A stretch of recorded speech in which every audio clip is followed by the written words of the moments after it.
I didn't just lose money. I lost integrity. You gave it back to me. When a billionaire kneels in a Brooklyn diner begging forgiveness from his former maid, the entire restaurant falls silent, witnessing something impossible. But how did the woman serving coffee for $8 an hour become the key to saving a collapsing tech empire? What drove a renowned economist into hiding as household help? And why did her simple act of covering a drunk CEO with a blanket trigger a chain of events that would expose the most shocking betrayal in corporate history? This is the story of hidden brilliance, devastating pride, and the moment when a handwritten note containing genius-level financial strategies changes everything. Watch until the end to see how redemption arrives in the most unexpected form and transforms two lives forever. Stay in your lane, woman. This isn't your home.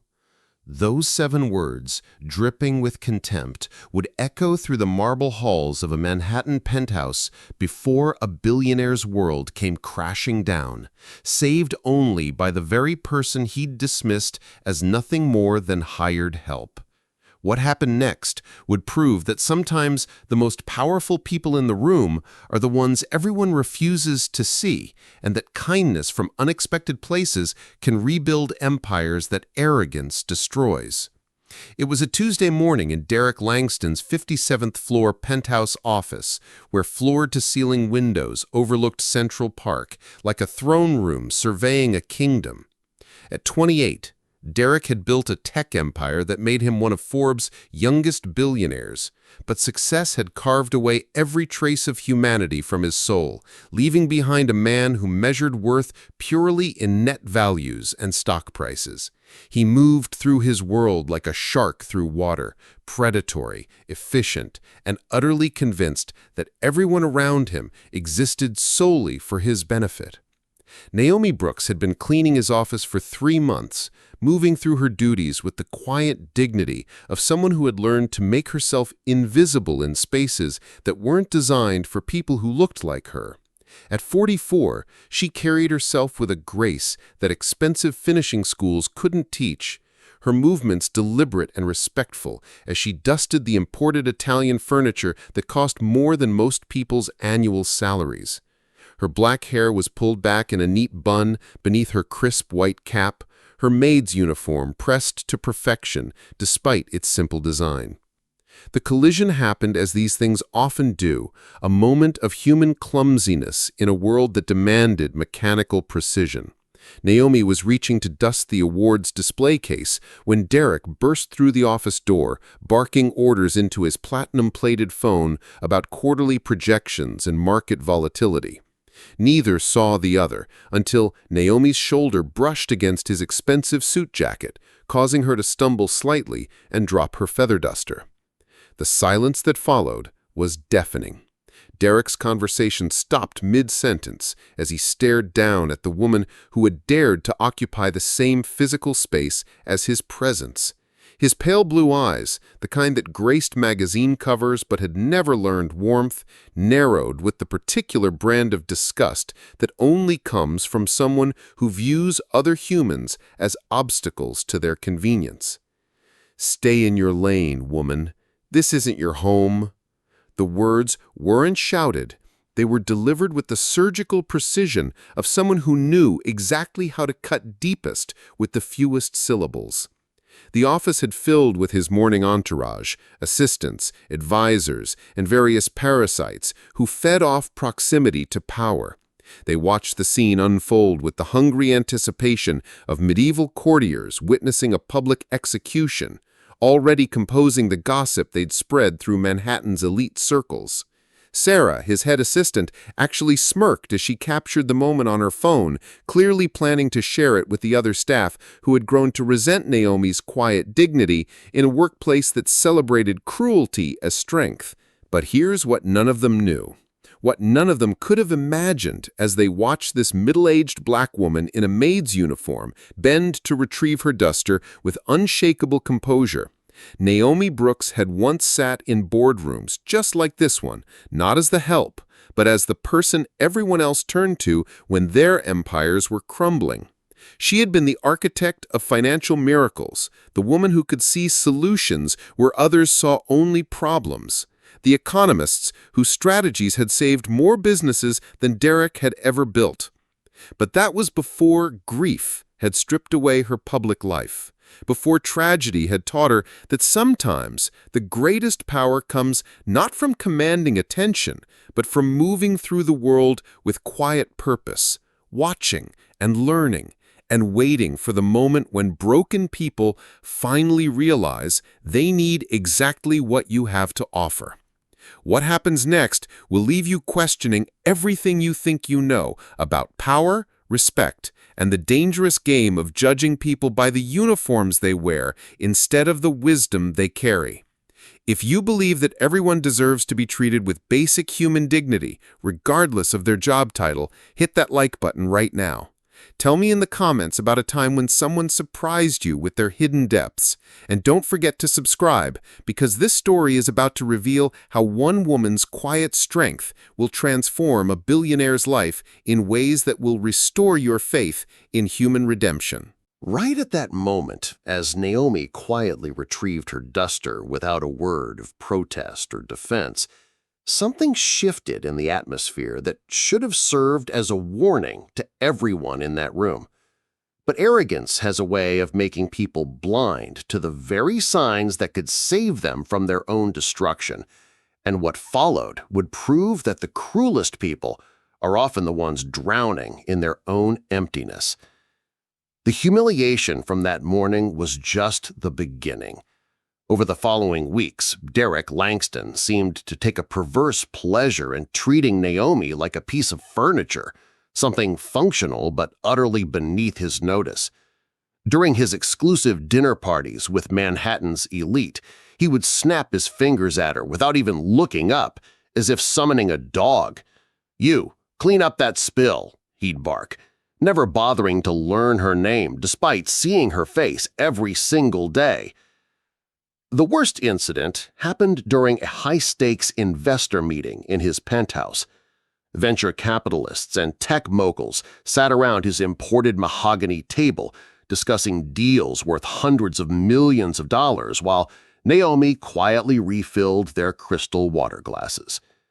As she reached across to serve the water, Derrick waved his hand dismissively, not even pausing his conversation about market disruption and innovative solutions. "Just ignore the help," he told his guests with the casual cruelty of someone discussing the weather. "Sometimes I forget they're even there." The laughter that followed was the kind that wealthy people use to bond over their shared sense of superiority. But if they had been paying attention, really paying attention, they might have noticed how Naomi's hand didn't shake, how her expression remained perfectly composed, how she moved with the quiet confidence of someone who had heard far more important conversations than this one. But beneath Derrick's public displays of wealth and confidence, cracks were beginning to show that only the most observant eyes could detect. His late-night phone calls were growing more frantic, filled with whispered conversations about cash flow problems and investor concerns.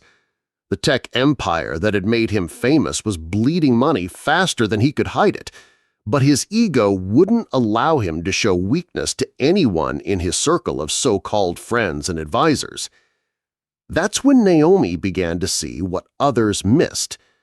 The way his hands trembled slightly when he thought no one was looking, how he stared out those floor-to-ceiling windows for hours after everyone left, the empty prescription bottles for anxiety medication that appeared in his private bathroom trash.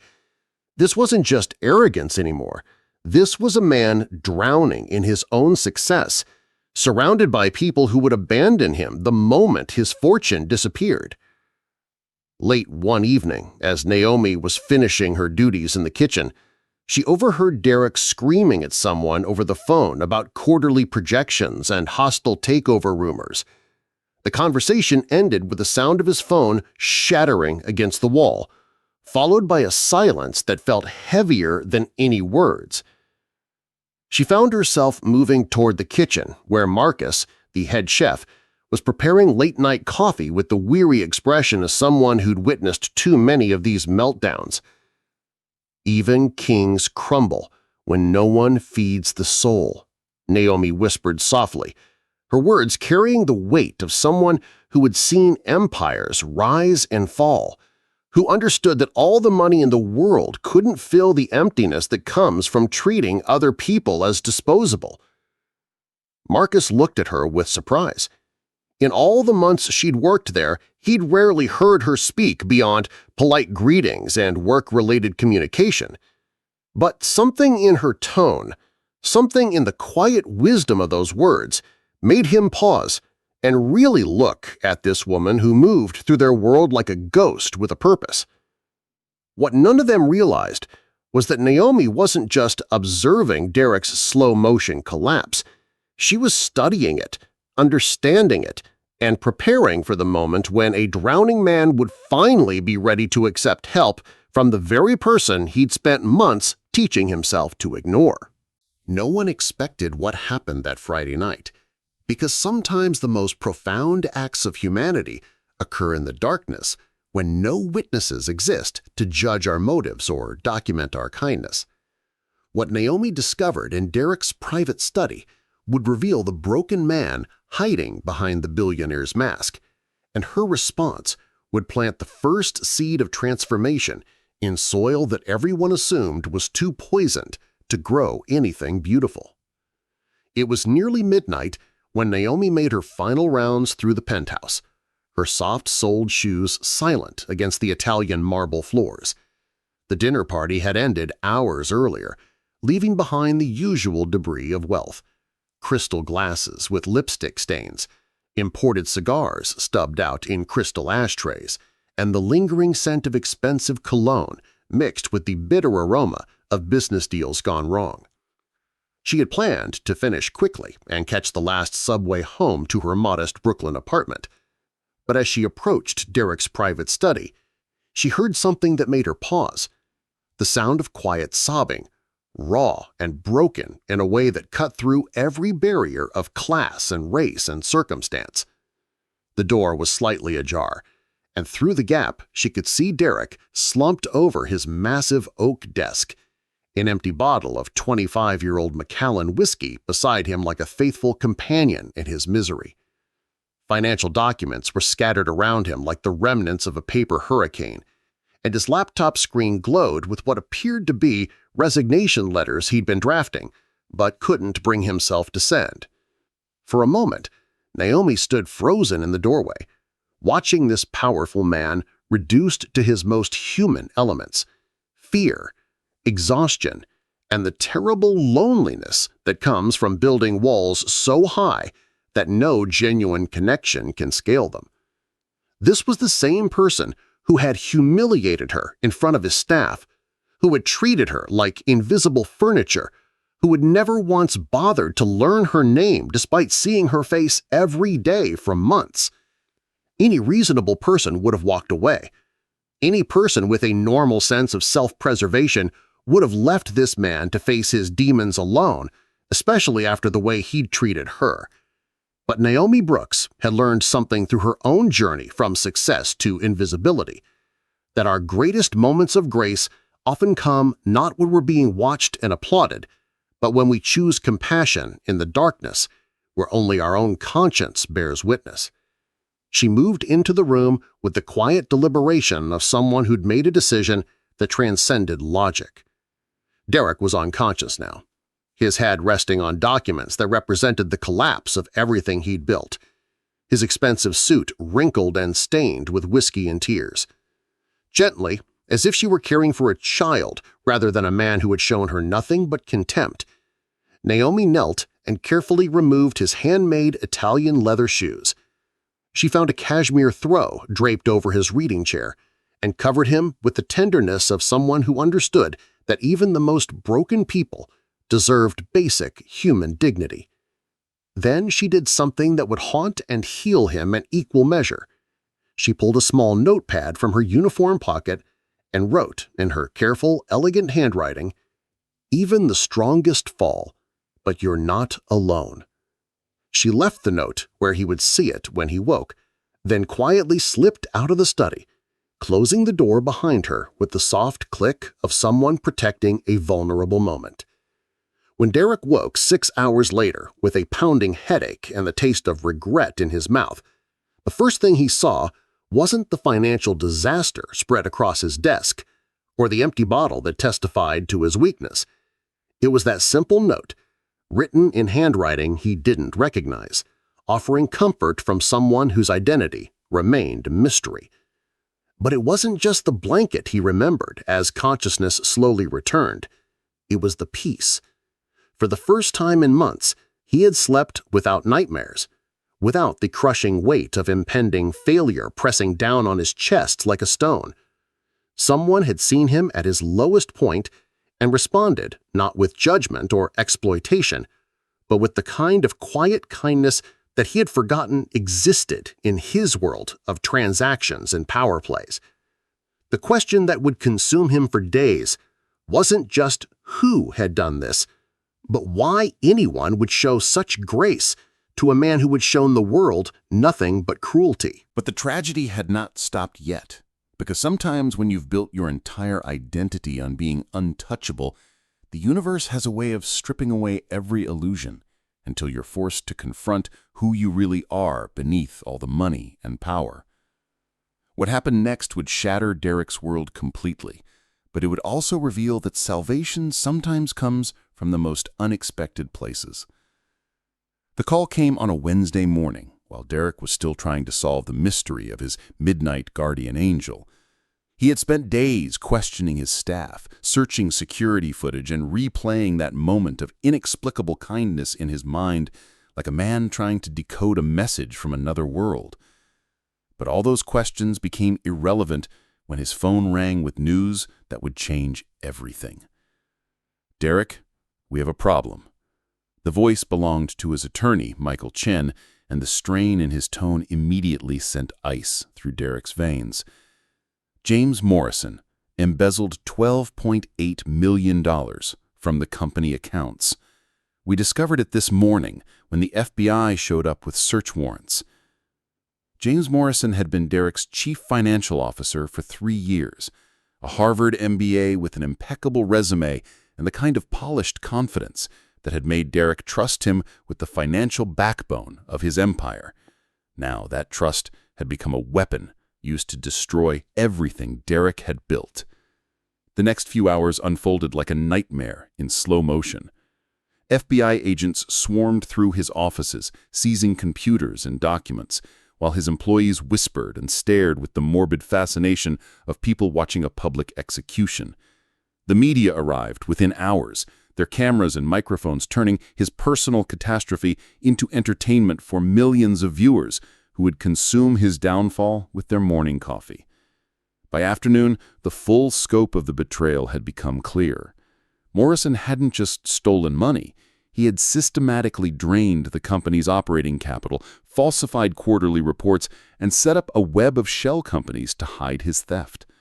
The tech empire that had made Derrick famous was now 2 weeks away from complete collapse, and every investor, partner, and so-called friend was already distancing themselves from the sinking ship. That evening, Derrick stood in his office surrounded by the debris of his former life. Legal documents, termination notices, and the bitter taste of betrayal that no amount of expensive whiskey could wash away. His staff moved around him like ghosts, packing up equipment and personal belongings with the efficient silence of people who had already mentally moved on to their next jobs. The explosion came when his head of marketing, David Kim, approached him with a folder full of resignation letters from key employees. "Derrick, I'm sorry, but we can't wait for this to get resolved. People have families, mortgages, responsibilities. We need to find stable employment." Something inside Derrick snapped. All the years of building, all the sacrifices, all the careful construction of an empire that was supposed to prove his worth to the world, it was all crumbling because of one man's greed, and now everyone was abandoning him like rats fleeing a sinking ship. "Get out!" he screamed, his voice echoing through the office with the raw fury of a man watching his life's work dissolve. All of you. You think I need any of you parasites? I built this company from nothing, and I'll rebuild it without a single one of you worthless—" His words dissolved into incoherent rage as he swept documents off his desk, sent his laptop crashing to the floor, and kicked over the chair that at once symbolized his power. The staff scattered like startled birds, leaving him alone with his fury, and the terrible silence that follows when you realized you've burned every bridge that might have led you back to solid ground. That's when Naomi appeared in the doorway, drawn by the sounds of destruction, but moving with the calm deliberation of someone who had witnessed many storms and knew that they always passed eventually. She watched him for a moment, this broken billionaire surrounded by the wreckage of his own making, and saw not the cruel man who had humiliated her, but a human being drowning in circumstances beyond his control. Without a word, she began picking up the scattered papers, organizing them with the methodical patience of someone who understood that order could be restored even from chaos. Derrick stared at her, his chest heaving with exhaustion and confusion. "Why are you still here?" he asked, his voice hoarse from screaming.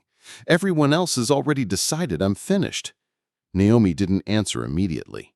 Instead, she continued her work, and when she had restored some semblance of order to his desk, she placed something there that would change the trajectory of his entire life.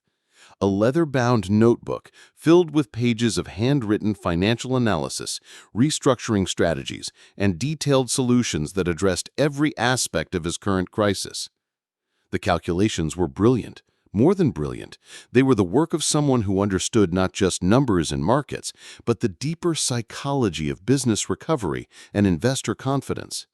The strategies outlined weren't just about saving money, they were about rebuilding trust, restructuring debt, and creating sustainable growth patterns that could survive future crises. Derrick stared at the notebook, his mind struggling to process what he was seeing. These weren't the amateur suggestions of someone trying to help. These were the insights of a financial genius, someone who could see solutions where he saw only problems. "Which one of you idiots thinks you're smarter than me?" he shouted, his voice carrying through the office as his confusion transformed into anger. How dare someone mock him during his lowest moment? How dare they pretend to have answers when his own team of Harvard and Wharton graduates had already given up? But as his eyes scanned the elegant handwriting, the sophisticated analysis, and the depth of understanding reflected in every calculation, a terrible possibility began to form in his mind. This wasn't mockery, this was mastery. And the only person still in the building, the only person who had shown him any kindness during his darkest hour, was a maid he had never bothered to see as fully human. The question that would haunt him through the sleepless night ahead wasn't just who had written these strategies. It was how he had been so blind to the extraordinary mind that had been moving through his world in plain sight, invisible only because he had never learned to look beyond the surface of things. If this story is giving you chills the way it's giving me chills, if you're realizing how many brilliant people we walk past every day without truly seeing them, then hit that like button right now. Share in the comments about a time when someone surprised you with hidden depths. And subscribe to this channel because what happens next will completely transform how you see the people around you. Sometimes the person with all the answers is the one we've been treating like they don't matter at all. Right at that moment, when Derrick should have been asking questions instead of making accusations, his pride became the weapon that would destroy the only lifeline he had left. What happened next would prove that sometimes our greatest enemy isn't the person trying to hurt us. It's our own inability to recognize help when it comes from someone we've trained ourselves not to see. The morning after discovering the notebook, Derrick's paranoia had reached fever pitch. He had spent the entire sleepless night studying those brilliant financial strategies, his mind torn between desperate hope and suspicious rage. The solutions were too sophisticated, too perfectly tailored to his specific crisis to be coincidence. Someone was playing games with him, and in his current state of betrayal and financial ruin, he couldn't tell the difference between mockery and salvation.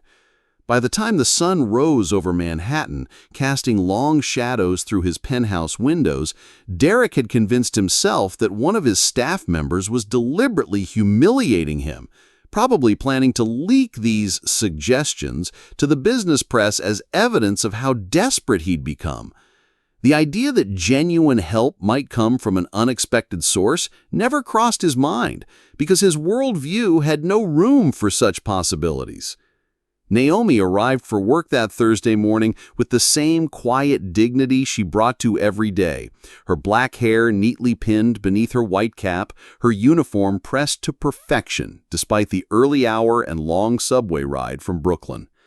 She moved through her morning routine with practiced efficiency, unaware that her simple act of kindness was about to be repaid with the cruelest kind of injustice. She was dusting the awards case in Derrick's office when he stormed in, the notebook clutched in his hand like evidence in a criminal trial. His eyes were bloodshot from lack of sleep and too much whiskey, his usually perfect appearance disheveled in a way that spoke of a man coming apart at the seams.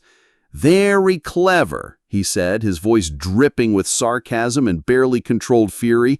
"Did you all have a good laugh? The desperate billionaires so pathetic that even the help thinks they can solve his problems?" Naomi paused in her dusting, confusion flickering across her features as she tried to understand what had triggered this latest outburst. In the months she'd worked for him, she'd witnessed many of his rages, but this felt different, more personal, more targeted. "Mr. Langston, I'm not sure what you mean." "Don't play innocent with me," he interrupted, waving the notebook in her face.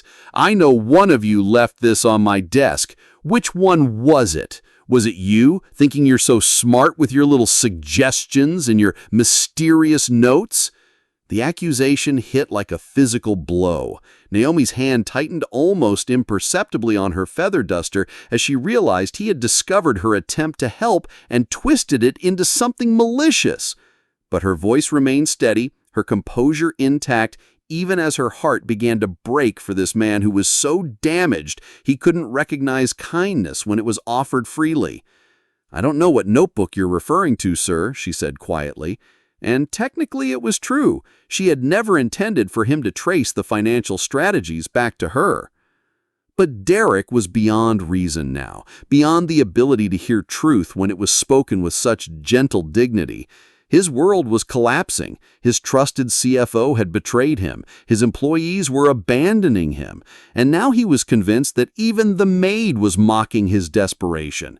"You know what? I'm done with all of this," he said, his voice rising to that dangerous pitch that meant someone was about to become the target of his displaced rage. "I'm done with people thinking they can manipulate me, mock me, or play games with my life. You're fired, all of you. Clean out whatever pathetic belongings you have and get out of my building." The words hung in the air like a death sentence. And for a moment, the only sound in the room was the distant hum of Manhattan traffic 57 floors below. Naomi stood perfectly still, absorbing the impact of this injustice with the quiet strength of someone who had survived much worse losses than a job cleaning offices. But then she did something that would haunt Derrick for months to come. Instead of defending herself, instead of revealing the truth about her background or the hours she'd spent crafting those financial strategies, she simply reached into her uniform pocket and pulled out a small piece of paper. "Sometimes a storm must strip the tree bare," she wrote in her elegant handwriting, as Derrick watched in confused silence, "so it remembers its roots." She folded the note carefully and placed it on his desk, then began removing her cleaning supplies from the office with the methodical patience of someone who had always known this moment might come. Other staff members had gathered in the doorway, drawn by the sound of Derrick shouting, and they watched in stunned silence as the woman who had shown kindness to everyone, from the kitchen staff to the security guards, was being dismissed like a common criminal. Marcus, the head chef, stepped forward as if to protest, but Naomi caught his eye and shook her head slightly. This wasn't the time for arguments or explanations. Sometimes dignity meant accepting injustice with grace, trusting that truth would eventually find its way to the surface. As she walked toward the elevator with her small bag of personal belongings, the other staff members parted like mourners at a funeral. They had witnessed something profound and terrible, the destruction of the only person in that building who had genuinely cared about their employer's well-being, fired by the very man she had been trying to save. Sarah, the head assistant who had laughed when Derrick humiliated Naomi months earlier, found herself crying as the elevator doors closed. Somehow, without anyone realizing it, Naomi Brooks had become the moral center of their workplace, the quiet presence that had made even the most toxic environment bearable through her example of grace under pressure. But the most devastating loss belonged to Derrick himself, though he wouldn't realize it until it was almost too late. He had just fired the only person who saw him as more than his bank account, the only person who had offered him wisdom instead of flattery, the only person who could have guided him through the crisis that was about to consume everything he had left. Standing alone in his office, surrounded by the luxury that no longer brought him comfort, Derrick Langston had just made the biggest mistake of his life, and he didn't even know it yet. No one expected what happened 3 days later, because sometimes the truth hits you like lightning when you're standing in the wreckage of your own mistakes. And what Derrick discovered about the woman he'd fired would shatter every assumption he'd ever made about worth, intelligence, and the dangerous blindness that comes with privilege. The revelation began with desperation. By Sunday evening, Derrick had exhausted every option his pride would allow. His remaining advisors had proven useless, offering nothing but recycled corporate speak and strategy so generic they could have been copied from any business school textbook. Meanwhile, those handwritten financial strategies continued to haunt him, not because they mocked his situation, but because they offered genuine solutions that no one else had been able to provide. Unable to sleep, unable to eat, unable to escape the growing certainty that he had made a terrible mistake, Derrick finally did what he should have done days earlier. He began to study the notebook with the analytical mind that had once built his empire. What he found there wasn't mockery or amateur theorizing, it was mastery. The calculations were flawless. The market analysis was sophisticated beyond anything his Harvard MBA team had produced. And the restructuring strategies addressed problems he hadn't even realized he had. But it was the handwriting that finally broke through his stubborn denial. The same elegant script that had written, "Even the strongest fall, but you're not alone." The same graceful letters that had penned, "Sometimes a storm must strip the tree bare so it remembers its roots." This wasn't the work of a mocking employee. This was the gift of someone who had genuinely tried to save him. "Oh God," he whispered to his empty penthouse, the weight of his mistakes settling on his shoulders like lead. "What have I done?" But knowing he had wronged someone and understanding the magnitude of that wrong were two different things entirely.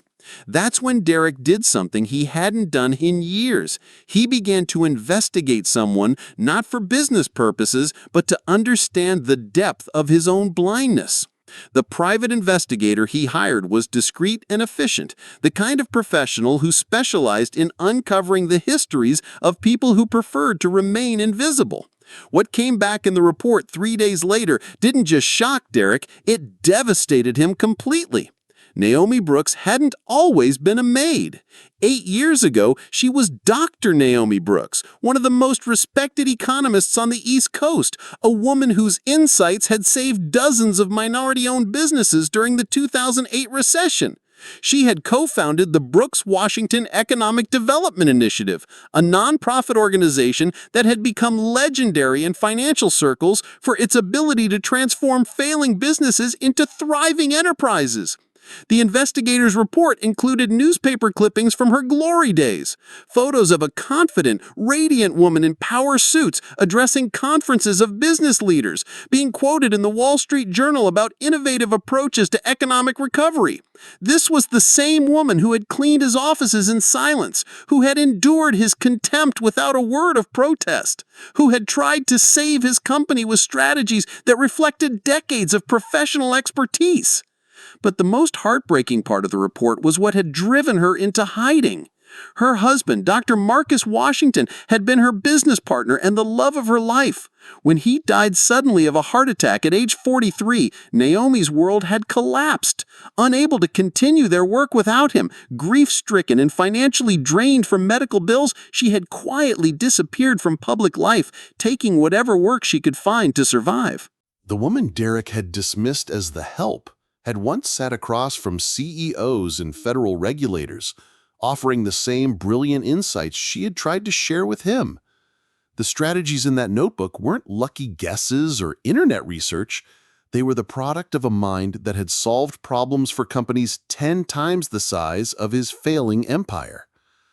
Derrick sat in his office reading and rereading the report, each page revealing another layer of his colossal mistake.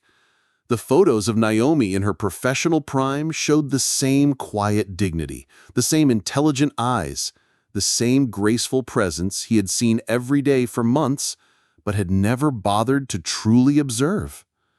"I didn't just lose money," he said aloud to his empty office, his voice breaking as the full weight of his actions crashed over him. "I lost integrity. I lost the only person who actually saw me." But the most devastating realization was yet to come. According to the report, Naomi was currently working at Murphy's Diner in downtown Brooklyn, serving coffee and clearing tables for $8 an hour plus tips. The woman who had once advised Fortune 500 companies was now taking orders from truckers and office workers, her brilliant mind wasted because the world had decided that her value was determined by her current circumstances rather than her extraordinary capabilities. That night, Derrick made a decision that would either redeem him or complete his transformation into the kind of man he had once claimed to despise. He was going to find Naomi Brooks, not as the billionaire who had fired her, but as the broken man who finally understood that he had thrown away his only chance at genuine salvation. The question that terrified him wasn't whether she would forgive him, it was whether he deserved the opportunity to even ask. Right at that moment, when most people would have sent lawyers or assistants to handle their mistakes, Derrick Langston did something that shocked everyone who knew him. He chose humility over pride.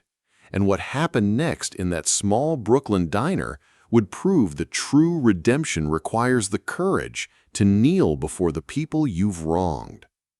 Murphy's Diner sat on a busy corner in downtown Brooklyn, the kind of honest, working-class establishment that served strong coffee and hearty meals to people who measured wealth in paychecks rather than stock options.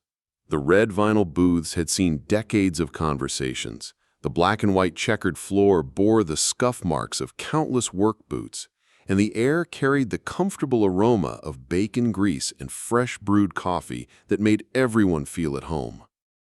Derrick had never set foot in a place like this. His world consisted of five-star restaurants, exclusive clubs, and corporate dining rooms where meals cost more than most people's weekly groceries.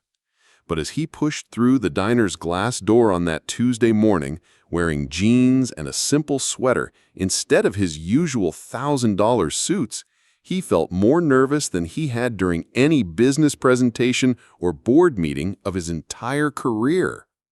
He found Naomi behind the counter, her elegant hands pouring coffee for a construction worker who was reading the sports section of the Daily News. She wore a simple blue uniform with a white apron, her hair pulled back in the same neat style she'd maintained at his penthouse.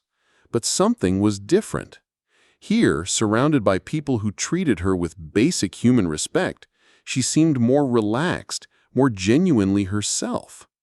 She looked up as he approached, and for just a moment, Surprise flickered across her features before she composed herself with the same quiet dignity that had carried her through months of his cruelty. "Coffee?" she asked simply, reaching for a clean mug, without any trace of bitterness or accusation in her voice. The question hung between them, loaded with meaning. Here was the woman whose brilliant mind he had dismissed, whose kindness he had repaid with humiliation, whose expertise could have saved his empire, offering him coffee as if he were any other customer deserving of basic courtesy. "Naomi," he said, his voice barely above a whisper, "I need to talk to you, please." She glanced around the busy diner, then nodded toward a quiet booth in the back corner. "She has a break in 10 minutes. Those 10 minutes felt like the longest of Derrick's life as he sat in that vinyl booth watching Naomi serve customers with the same grace and attention she had brought to cleaning his offices. An elderly woman received extra cream for her coffee. A young mother got help cutting up food for her toddler. A homeless man was quietly given a free meal without fanfare or judgment. This was who Naomi had always been, someone who saw the humanity in everyone around her. When she finally slid into the booth across from him, Derrick found himself looking into the same intelligent eyes that had watched him destroy himself with arrogance and cruelty. But now he saw them clearly for the first time, understanding finally that he had been in the presence of greatness all along. "I know who you are," he began, his voice shaking with emotion he hadn't expected to feel. "I know who you used to be. I know about the Brooks Washington initiative, about all the companies you saved, about all the brilliant work you did before—" He couldn't finish the sentence, couldn't find words adequate to address the tragedy that had driven her into hiding. Naomi's composure never wavered, but something shifted in her expression, a recognition that her carefully constructed invisibility had been pierced. "And I know," Derrick continued, "that you tried to save me, too. Those strategies, that notebook, it wasn't mockery, it was a lifeline, and I was too blind and too proud to see it." What happened next would be talked about in that diner for years to come. Derrick Langston, the billionaire who had built an empire on ruthless ambition, slowly slid out of his side of the booth and knelt on the checkered floor beside Naomi's seat. Conversations stopped. Coffee cups paused halfway to lips, and the entire diner watched in stunned silence as one of New York's most powerful men humbled himself completely. "I didn't just lose money," he said, his voice carrying to every corner of the suddenly quiet restaurant. "I lost my integrity. You gave it back to me, and I repaid your kindness with cruelty. I fired the only person who actually saw me, who tried to help me when everyone else had given up." Tears were streaming down his face now, the kind of raw emotion that money can't buy and power can't fake. "I can't undo what I did to you, but I want to offer you something. Not just a job, but a partnership. I want you to help me build something new, something better. I want to create a company focused on ethical business practices and supporting minority entrepreneurs. I want you to be my partner, my co-founder, because I finally understand that you're not just brilliant, you're the kind of person I should have been learning from all along." The silence in the diner was deafening as every customer and employee waited for Naomi's response. Here was a moment of pure transformation, a powerful man publicly acknowledging not just his mistakes, but the extraordinary worth of someone society had taught him to overlook. Naomi looked down at this broken, humbled man who had finally learned to see beyond appearances, and in her voice was the quiet strength that had carried her through loss, grief, and the daily indignity of being invisible to people who should have known better. "Mr. Langston, stand up. Redemption doesn't require you to kneel. It requires you to do better." Right at that moment, as Naomi's words about redemption echoed through the diner, something extraordinary began to unfold that would prove how second chances, when given to the right people for the right reasons, can transform not just individual lives, but entire communities. What happened over the next year would become a testament to the power of recognizing brilliance wherever it appears and honoring it with the respect it deserves. 1 year later, the ballroom of the Marriott Marquis in Times Square buzzed with an energy that felt different from typical corporate events. This wasn't just another business conference. This was the launch presentation for Langston Brooks Ethical Enterprises, a company that had already revolutionized how America thought about minority business development and inclusive capitalism.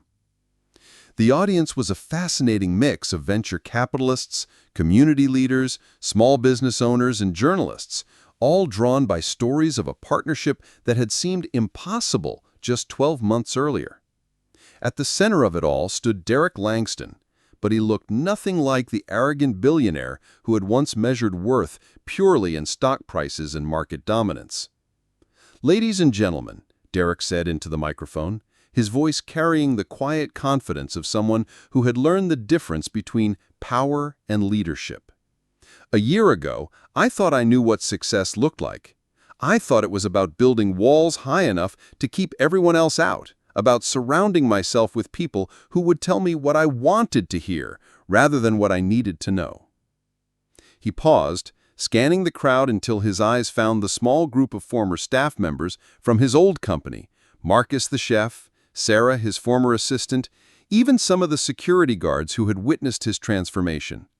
They had all found positions with the new company, working under leadership that valued their contributions rather than treating them as invisible. "I was wrong about everything that mattered. Success isn't about how high you can climb. It's about how many people you can lift up with you. And I learned that lesson from someone I had trained myself not to see. Someone whose brilliance was hidden only by my own blindness to what real value actually looks like." The crowd turned as one as Derrick stepped aside, and Naomi Brooks walked onto the stage. But this wasn't the quiet maid who had endured months of humiliation in silence. This was Dr. Naomi Brooks in her full power, wearing a tailored navy suit that spoke of success without arrogance. Her hair styled in a way that framed her face with elegant confidence, her presence commanding the kind of respect that comes from true expertise rather than inherited privilege. The transformation was stunning, but what would move the audience even more was seeing Derrick's face as he watched her approach the podium. This was a man looking at someone he genuinely admired, someone whose opinion mattered more to him than any board of directors or group of investors. "When I first met Derrick," Naomi began, her voice carrying easily through the ballroom with the natural authority of someone accustomed to addressing important audiences. He was drowning in his own success, surrounded by people who saw only his bank account rather than his potential for growth. "I saw something different. I saw someone who could learn, who could change, who could become the kind of leader our communities desperately need." She gestured toward a massive screen that displayed the company's first-year results, numbers that would have impressed even the most skeptical investors. In just 12 months, Langston Brooks had provided startup funding to over 200 minority-owned businesses, created more than 5,000 jobs in underserved communities, and generated returns that proved ethical business wasn't just morally right, it was financially brilliant. "But our real success isn't measured in dollars," Naomi continued, her voice growing stronger with each word. "It's measured in the young entrepreneur in Detroit who finally got the funding she needed to revolutionize urban agriculture. It's measured in the immigrant family in Queens who transformed their small restaurant into a catering empire. It's measured in the formerly homeless veteran who now employs 50 people in his security consulting firm." The audience rose to their feet, but Naomi wasn't finished. "You see, talent doesn't announce itself with credentials or connections. It whispers in unexpected voices, shines through unlikely circumstances, and reminds us that our greatest innovations often come from the places we're not looking, from the people we've been taught not to see." As the applause thundered through the ballroom, Derrick joined Naomi at the podium, and together they represented something revolutionary, a partnership built not on exploitation but on mutual respect, not on power dynamics but on shared vision for a better world. The closing image that would be shared millions of times across social media wasn't of charts or profit margins, but of two people who had found each other across the artificial barriers of class and race and circumstance, proving that when we finally learn to see each other clearly, extraordinary things become possible. Naomi wasn't just a maid. She was the miracle in plain sight, the reminder that brilliance comes in every color, every background, every circumstance we can imagine. The question isn't whether remarkable people are all around us. The question is whether we're brave enough to see them, wise enough to listen to them, and humble enough to learn from them. As the event concluded and the crowd slowly dispersed, one truth echoed through every conversation, every social media post, every news article that would follow. You never know who's holding the blueprint to your redemption. The only question that matters is whether you'll have the wisdom to recognize it when it appears, and the courage to honor it with the respect it deserves. Would you have seen Naomi's brilliance, or would you have walked right by the miracle in plain sight? Here's the truth that Naomi and Derrick's story teaches us. We live in a world obsessed with surfaces, where we've forgotten that extraordinary minds often come wrapped in ordinary circumstances. I've spent years studying successful partnerships, and I can tell you that the most transformative relationships aren't built on matching resumes or identical backgrounds. They're built on one person having the wisdom to recognize brilliance wherever it appears and the humility to honor it. Derrick's greatest mistake wasn't losing money to an embezzling CFO. It was almost losing the one person whose respect actually mattered. Naomi's story reminds us that talent doesn't disappear just because circumstances force it into hiding. A brilliant economist doesn't become less brilliant because she's wearing a maid's uniform, just like a drowning CEO doesn't become less human because he's wrapped in arrogance and pride. The lesson here cuts deeper than business success or financial recovery. It's about the daily choices we make when we encounter people whose worth isn't immediately obvious to us. Every day, we walk past janitors who might be former engineers, servers who could be published authors, delivery drivers who might hold advanced degrees. The question isn't whether remarkable people surround us, it's whether we have the courage to look beyond our assumptions long enough to see them. Naomi's midnight kindness wasn't just about covering a drunk man with a blanket. It was about seeing the broken human being beneath the billionaire's facade and responding with grace instead of judgment. That single act of compassion became the foundation for a partnership that would create thousands of jobs and transform entire communities. This is the power of recognizing someone's humanity before you judge their circumstances.